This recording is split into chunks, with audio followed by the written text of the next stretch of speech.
Hi నమస్తే, welcome to Mara media. నేను మీ కేవీఆర్. టీడీపీ సోషల్ మీడియాకు అంటే ఒక మానసిక రోగం ఏదో వచ్చినట్టు అనిపిస్తుంది. తన్నబోయి తన్నించుకుంటుంటారు అనమాట. ప్రతిసారి తొడగొట్టి మీసాలు మేలేసి సవాలు చేసి ఇప్పటికే ఎన్నిసార్లు సెల్ఫ్ గోల్ అయినరో చూసినాం కదా. తిరుమల లడ్డు దగ్గర నుంచి మొదలు పెడితే మొన్నటి గోశాల ఇన్సిడెంట్ వరకు. ఇప్పుడు ఇప్పుడు ఇది జోలంతా ఎందుకు చెప్తున్నానంటే, గతంలో వైఎస్ జగన్మోహన్ రెడ్డి సర్కార్ హయాంలో ఇక జగన్ సైకోలాగా పాలించడం మూలన ఆంధ్రప్రదేశ్కి అసలు పెట్టుబడులే రాలే. ఏ ఒక్క కంపెనీ కూడా వచ్చి పెట్టుబడి పెట్టలే. పైగా ఉన్న కంపెనీలు, మన బాబు గారు అపరచాణక్యుడు విజనరీ గారి పాలనలో ఆయన బ్రాండ్ ఇమేజ్ చూసి, ఆంధ్రప్రదేశ్ను ఆయన పాలించిన విధానం చూసి ఎన్ని కోకొల్లలు కంపెనీలు వచ్చినాయి కదా, అవి కూడా పీకినాయి అని చెప్పి ప్రచారం చేశారు కదా.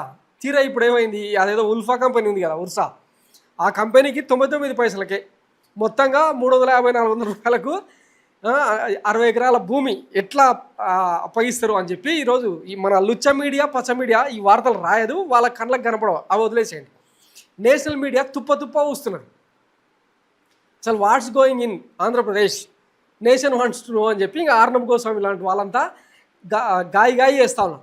ఈ నేపథ్యంలో ఇది దీంతోపాటు ప్రశాంత్ భూషణ్, సుబ్రహ్మణ్య స్వామి లాంటి వాళ్ళు కూడా తెర వెనుక సరుస్తూనే ఉన్నారు అనమాట. ట్విట్టర్లో ఇక రకరకాల సోషల్ మీడియా ప్లాట్ఫామ్స్లో. దీంతో ఈ వ్యవహారం ఎట్టేడో పోయేటట్టుందని చెప్పి ఇక దీన్ని సమర్థించుకునే క్రమంలో వైఎస్ జగన్మోహన్ రెడ్డికి ఇక కీర్తి కిరీటాలు నీరాజనాలు పలికేలాగా టీడీపీ సోషల్ మీడియాలోనే కొన్ని పోస్టులు వస్తూ ఉన్నాయి. చూడండి, అదేంటంటే వైసీపీ హయాంలో అయితే తప్పు కాదంట, కూటమి హయాంలో అయితే తప్పంట. వైజాగ్ టెక్ పార్క్ లిమిటెడ్ అనే కంపెనీకి ఎకరా కోటి చొప్పున 2022లో మధురవాడలో 130 ఎకరాలు, 2024లో కాపులుప్పాడలో 60.29 ఎకరాలు. దాని తాలూకా ఏమంటారు అలాట్మెంట్ సంబంధించిన డాక్యుమెంట్ కూడా చూపిస్తారు అనమాట. ఇచ్చింది ఎవరు, జగన్ కాదా? మరి ఇప్పుడు ఉర్సా సంస్థకి ఇవ్వడం తప్పు ఎలా అవుతుంది వైసీపీ నేతలు అని చెప్పి ఒక ఎక్కడ తెలుగుదేశం అఫీషియల్ ట్విట్టర్ హ్యాండిల్లో పెట్టిన పోస్ట్ అనమాట. ఏమని, వైసీపీ హయాంలో 100 ఎకరాలు తక్కువ రేటుకు ఒక కంపెనీకి కట్టబెట్టిన జగన్ నేడు ఉర్సా కంపెనీకి భూమి కేటాయిస్తే ఏడుస్తున్నాడు ఎందుకో. చూసిరు కదా, ఎకరం ₹1,00,00,000 అమ్మితే అది తప్పైందంట. వీళ్ళైతే 99 పైసలకి. ఇప్పుడు కాపులుప్పాడ కానీ, ఆ మధురవాడ కానీ, తర్వాత ఫైనాన్షియల్ డిస్ట్రిక్ట్స్ పేరుతో, తర్వాత ఇండస్ట్రియల్ పార్క్ పేరుతో అక్కడ చాలా క్రియేట్ చేసి కొన్ని 100 ఎకరాలను సేకరించి అక్కడ ఒక స్థావరాన్ని ఏర్పాటు చేస్తే, సెజ్ను ఏర్పాటు చేస్తే అది తప్పైంది.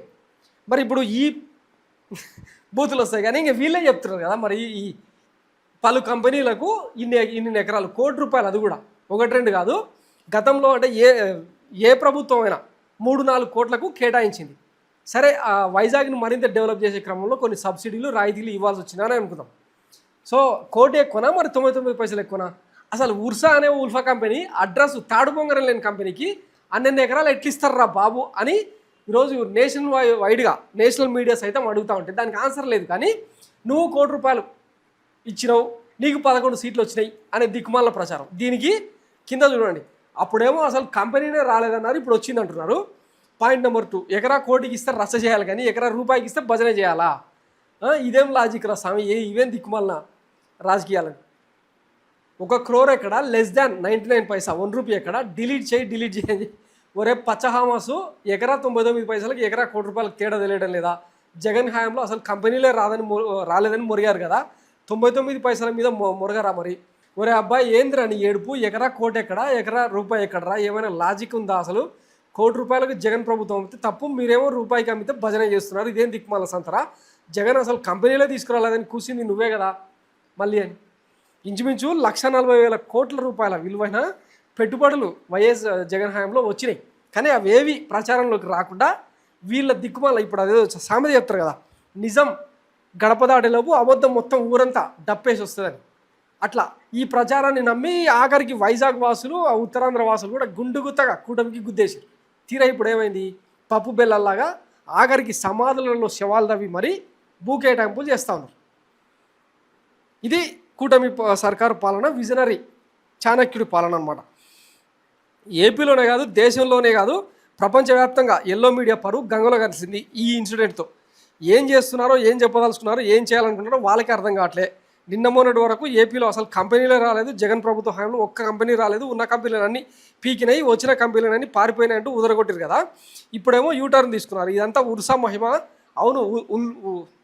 అవును, ఉల్ఫా అనే ఉర్సా కంపెనీకి రూపాయికే ఎకరం ఇవ్వడం, 59 రూపాయలకే వైజాగ్ సిటీలో భూములకు అమ్మేయడం అనేది ఏదైతే ఉందో అది ఇప్పుడు ప్రపంచవ్యాప్తంగా ఒక ఆంధ్రప్రదేశ్లో భారతదేశంలో కాదు ప్రపంచవ్యాప్తంగా డిస్కషన్ అవుతా ఉందన్నమాట. అసలు జాతీయ మీడియాలో అయితే నేషనల్ మీడియాలో రూపాయికి 99 పైసలకి ఎకరం అమ్మడం ఏంది అయ్యా అని చెప్పి అడుగుతూ ఉన్నారనమాట వాళ్ళు. చాలామంది అంటే ఈరోజు ఏ ఇద్దరు డిస్కస్ చేసుకున్నా అంటే ఆంధ్రప్రదేశ్తో అనుబంధం ఉన్న తెలంగాణ పీపుల్ కానీ కర్ణాటక పీపుల్ కానీ ఆంధ్రాకి వస్తాం వైజాగ్లో ఎక్కడో ఒక చోట 99 పైసలకి ఏంది రూపాయికి ఇస్తాం, ఒక 100 రూపాయలు పెట్టి రీఛార్జ్ చేస్తాం, 100 ఎకరాల బిట్ ఎక్కడని ఉంటే కొనీజీ రాదు అని చెప్పి కామెడీలు చేసుకుంటా ఉన్నారు. ఇది బాబు గారు సాధించిన బ్రాండ్ ఇమేజ్ అనమాట. ఇది ఏదో ఘనకార్యంలాగా ప్రజెంటేషన్ చేసుకున్న మంత్రి లోకేష్ గారు ఇప్పుడు మరో తప్పులో కాలేశారు. ఉర్సా విషయంలో ఉల్ఫా అయ్యారు. అసలు క్యాబినెట్లో ఉర్సానా అర్సానా అనే క్లారిటీ కూడా లేకుండా 99 పైసలకు అంటే మొత్తంగా 59-60 రూపాయలకే 60 ఎకరాల భూమిని అప్పగించుడు అసలు హైలైట్ అనమాట. ఇది ఉర్సాను వెనకేసుకొచ్చిన విషయంలో టీడీపీ యూటర్న్ తీసుకున్నది. జగన్ హయాంలో కంపెనీలు వచ్చాయని, జగన్ ప్రభుత్వంలో వైజాగ్ సిటీలో బోలెడు కంపెనీలు వచ్చాయంటూ తన సొంత టీడీపీ అఫీషియల్ హ్యాండిల్లో ఇదే ఇప్పుడు మీకు చూపించిన పోస్టు ఫీడ్స్ రావడం అందరినీ ఆశ్చర్యానికి గురి చేసింది. చివరకు టీడీపీ సోషల్ మీడియా కూడా దీన్ని కకలేక మింగలగా చేస్తుంది. జగన్ హయాంలో వచ్చిన కంపెనీలు ఇవే అంటూ ఓ లిస్టును బయటపెట్టింది టీడీపీ. 2022లో జగన్ సీఎంగా ఉన్నప్పుడు ఈ మధురవాడలో 130 ఎకరాలు, 2024 కాపులుపాడులో 60 ఎకరాలు, మొత్తంగా ఒక 130 ఎకరాల్లో ఐటీ హబ్ ఏర్పాటు చేసినట్లు ప్రకటించింది. ఇదేమి ఊరికే ఇవ్వలేదు, కంపెనీలకు ఎకరం కోటి చొప్పున ఆయా కంపెనీలకు లీజ్కి ఇచ్చి ఐటీ కంపెనీలు ఏర్పాటు చేయించారు. చూసినాం కదా, పెద్ద పెద్ద కంపెనీలు వచ్చినాయి అక్కడికి. ఇనార్బిట్ మాల్ లాంటివి, తర్వాత లులు మాల్ లాంటివి చాలా. అట్లాంటి వైజాగ్ బ్రాండ్ ఇమేజ్ని దెబ్బతీసేలాగా అమరావతి కోసం ప్రపంచ స్థాయి రాజధాని నిర్మాణం కోసం వైజాగ్ టాప్ మొత్తం అంటే ఎంటైర్ కంట్రీలో టైర్ 2 సిటీస్లో టాప్ 10 ప్లేస్లో ఉంది వైజాగ్. అట్లాంటి వైజాగ్ ఉన్నతిని దాని బ్రాండ్ ఇమేజ్ని దెబ్బతీస్తూ అమరావతి కోసం దాన్ని పనంగా పెడతా ఉన్నారనమాట. ఇప్పుడు ఇట్లాంటి ఉర్సా అనే ఉల్ఫా కంపెనీలకు కేటాయించి ఇంకింత నాశనం చేస్తామన్నమాట. ఇది మాత్రం తప్పు కాదు. అంతేనా, వైజాగ్ టెక్ పార్క్ లిమిటెడ్ కింద కాపులపాడులో 60 ఎకరాలు ఎకరం కోటి చొప్పున ఇచ్చారు జగన్. ఆ కంపెనీలు ఎకరం కోటి రూపాయల చొప్పున భూములు తీసుకొని కంపెనీలు పెట్టి ఉద్యోగాలు కూడా ఇచ్చినాయి. జగన్ హయాంలో కంపెనీ రాలేదు, పారిపోయాయి అన్నోళ్ళు వైజాగ్ సిటీలో 200 ఎకరాల్లో జగన్ ఐటీ పార్కులు తెచ్చాడు, వైజాగ్ టెక్ పార్క్ తెచ్చాడు అనే ఇప్పుడు టీడీపీనే డంకా బజాయించి చెప్తుండడం హైలైట్ అనమాట. చెప్పినా కదా, సెల్ఫ్ గోల్ చేసుకోవడంలో మన పార్టీకి ఉన్నంత ట్రాక్ రికార్డు ఇమేజు ఇంకా దేశంలో ఏ పార్టీకి ఉండదు అన్నట్టు.